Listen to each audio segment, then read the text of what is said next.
ओंकारेश्वर देवताय नमः. ओम नमः शिवाय. अवधूत चिंतन श्री गुरुदेव दत्त. मंडळी, शंका समाधान या कार्यक्रमासाठी मी संगमेश्वर गिरी श्री क्षेत्र ओंकारेश्वर देवस्थान बिलोद्यान जाणेगाव इथून आपलं सर्वांचं हार्दिक स्वागत करतो. मंडळी, तुम्हाला सांगायचंय की आजकाल नवीन जी लग्न होत आहेत, नवीन लग्न झालेत, त्यांचे घटस्फोट लगेच 8-10 दिवसात होते, कुणाचे महिना 15 दिवसात, वर्षे 2 वर्षात, पण खूप प्रमाण वाढलेलं आहे. दोघा नवरा बायकोचं पटत नाही, काही नाही, असे बरेच गोष्टी घडतायत. असे लोक आमच्याकडे येतात, म्हणजे माझ्याकडे हे काय प्रकार आहे. बरेच जणांचा समज असतो की कुणीतरी लग्नाला काही केलं, काही कुणीतरी काही केलं असं वगैरे असतं. म्हणजे बऱ्याच शंका असतात. त्याबी शंका त्यांच्या खऱ्या समजूया, परंतु सगळ्याच शंका त्यांच्या ज्या आहेत, कुणी काही केलं का आमच्या घराला, लग्नाला काहीतरी, लग्नातच काहीतरी केलं का, ह्या जरी शंका खऱ्या असल्या तरी त्या शंकेमध्ये अजून एक दुसरी शंका म्हणजे माझ्याकडे सर्व गोष्टी पाहिल्यानंतर एक शंका ती कुणालाच लक्षात येत नाही, बऱ्याच जणांना येतच नाही म्हणा की. ती शंका म्हणजे जी नवीन जी पिढी आहे, त्या पिढीमध्ये दोघा नवरा बायकोचे जे वैवाहिक संबंध असतात ते होत नाहीत, व्यवस्थित होत नाहीत. कारण मी बऱ्याच नवीन लग्न झालेले काही असे जे प्रकार होतात, ते आल्यानंतर, जोडी आल्यानंतर मी डायरेक्टली त्यांना एकांतात घेऊन विचारतो की तुमचे संबंध चांगले आहेत का. त्यावेळेस बऱ्याच वेळेस नकारात्मक येतं, म्हणजे नाहीत. आता ही संबंध, वैवाहिक जे संबंध आहेत, म्हणून आपण शारीरिक संबंध म्हणूया वगैरे, हे जरी समजा आपण काही गोष्टी, त्याला बरेचसे कारण आहेत, एकच कारण म्हणून नाही. त्यांना एकतर ज्यावेळेस मानसिक संतुलन बिघडलेलं असतं, अथवा एखाद्या समजा नवऱ्या मुलांना बायको पाहिजे तशी आवडत नसेल, ते पण कारण अगर नवरा पसंत नसेल, हे बी कारण त्याच्या पुढे असू शकतं. आणि दुसरी गोष्ट म्हणजे इतर काही ताण तणाव, कामाचे तणाव, अथवा दोघंही नोकरी जर करत असतील तर ते तिथल्या ऑफिसच्या कामाचे सुद्धा ताण तणाव हे घरी काढतात, घरी आणतात, आणि त्याच्यामुळे सुद्धा त्यांचे जे संबंध असतात ते व्यवस्थित होत नाहीत. कारण थकवा या गोष्टी येतात. कुणाला तरी एकापैकी, दोघांपैकी कुणाला तरी थकवा आलेला असतो, कामाचा लोड असतो, या गोष्टीमुळे संबंध होत नाहीत. हे झाली एक गोष्ट. आणि दुसरी गोष्ट म्हणजे त्यांचं आरोग्य. आता वरून तंदुरुस्त दिसतात ही लोक दोघही, पण कुणाला तरी एखादा आजार असतो.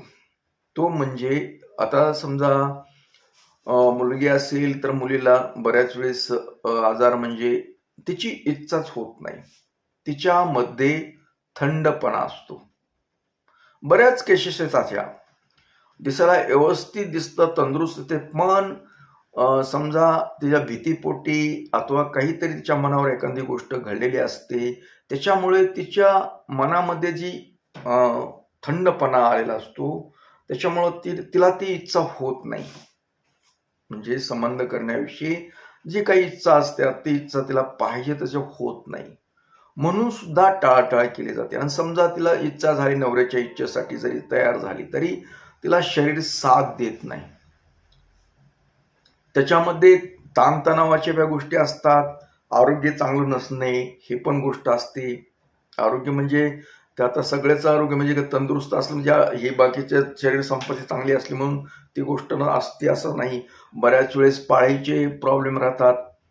बऱ्याच मुलींना, आता आजकाल अलीकडल्या मुलींना पाळी बऱ्याच जणांना येतच नाही. खूप मुलींना पाळी येत नाही. त्या संदर्भात सुद्धा आता आपले विलाज आहेत, डॉक्टरी विलाज खूप आहेत ना.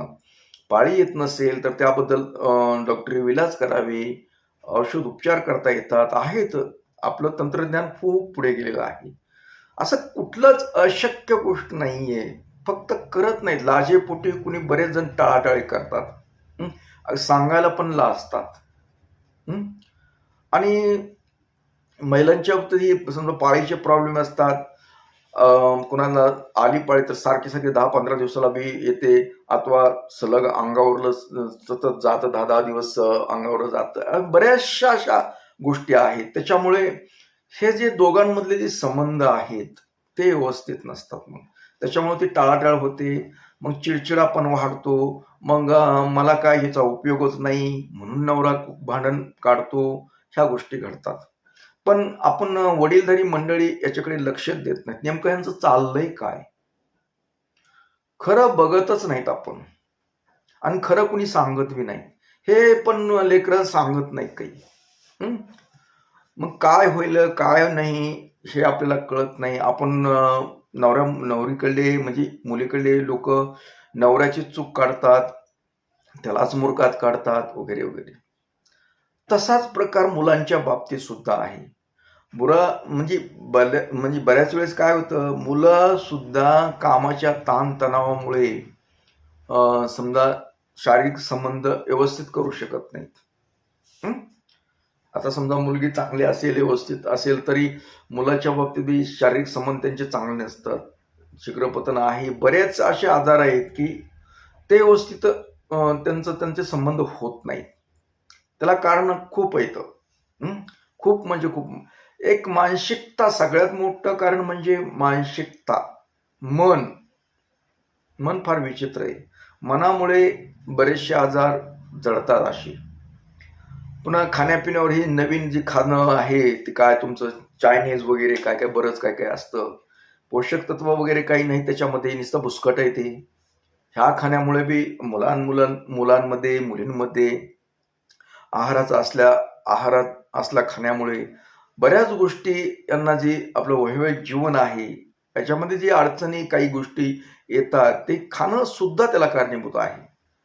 आपण काय खातो काय नाही, सकस आहार घेत नाही काय नाही. आता लग्न झाल्यानंतर तरी आहारामध्ये बदल करणं गरजेचं आहे.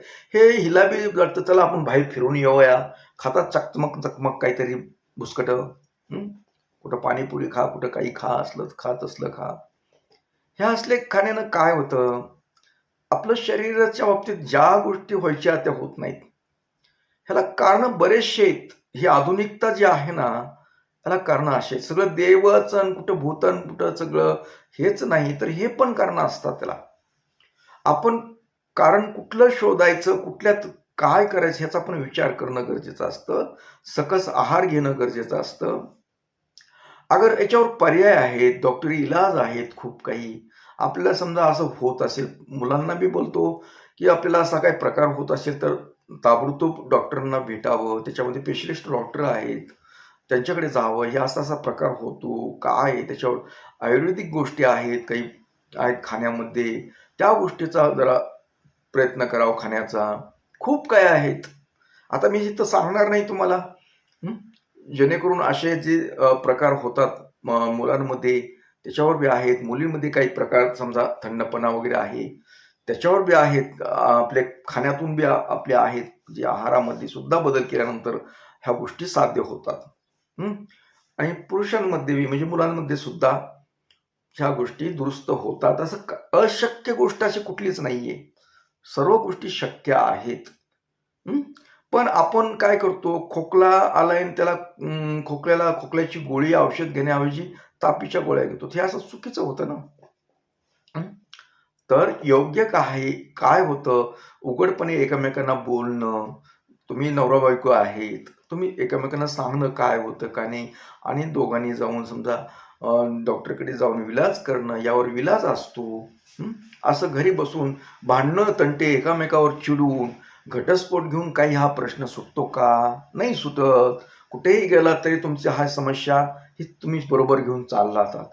तुम्ही घटस्फोट मुलींना घेतला, मुलींमध्ये प्रॉब्लेम आहे, ती दुसऱ्या मुलांना सुख देऊ शकणार नाही. थंडपणामुळे काही असेल तर. आणि मुलांना बी तो केला कार्यक्रम, दुसरं लग्न काही केलं तर त्याला तरी कुठं देता येईल त्या मुलीला सुख दुसऱ्या. दोघंही काय आहे, दोघंही कुठल्या ना कुठल्या ह्याच्यामध्ये आहेत ना. तर अगोदर आपली काय समस्या आहे, आपल्यात काय कमजोरी आहे हे दुरुस्त करून घेणं गरजेचं असतं. उगाच काहीतरी एकामेकावर दोष काढणं, एकामेकावर काहीकडनं आपली चूक असताना बी म्हणजे काय म्हणतो ना, चोराच्या उलट्या बोंबा. आपल्यामध्ये दोष आहे आणि त्या पोरीला ताण द्यायचा अथवा पोरीमध्ये स्वतःमध्ये दोष आहे आणि त्या नवऱ्याला ताण द्यायचा, हे काही योग्य नाही गोष्ट. तर आपल्यामध्ये दोष आहे तर तो दुरुस्त करण्याचा प्रयत्न करावा. हं? तर ही माझ्याकडे अशा केसेस येतात, समजा देवाचं वगैरे बघण्याचा, तर त्यावेळेस मी यांना असं सांगत असतो. सगळ्याच गोष्टी म्हणजे याच्याबद्दल बी सांगतो, काही आयुर्वेदिक गोष्टी आहेत त्याबद्दल बी सांगत असतो. पण असं बऱ्याच वेळेस फोनवर वगैरे काही जास्त गोष्टी बोलता येत नाहीत.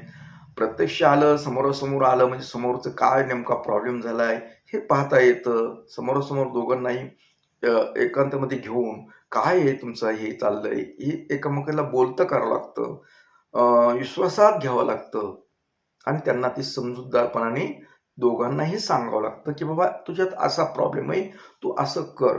हं. तर आपल्यामध्येही कुणाचं काही अशा काही गोष्टी असतील, आपल्या जवळच्या नातलगामध्ये कुणाचं काही अ, असं चाललं असेल, तर भेट घेऊ शकतात तुम्ही. अगोदर फोन करा मला.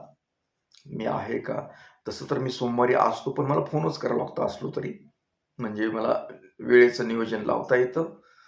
तर आपल्यावर या समस्येवर असं काही हे नाही की सुटत नाही असं नाही. सुटतात समस्या सुटत असतात. काळजी करायची नसते. पॉझिटिव्ह विचार करा. आपल्यात काय दोष आहे तो शोधा आणि त्याच्यावर उपचार करा. एवढं मी सांगू इच्छितो आणि आजचा आपला हा कार्यक्रम शंका समाधान हा कार्यक्रम इथेच संपवतो. ओम नमः शिवाय. जय हिंद, जय भारत. सुखी राहा आणि समाधानी राहा.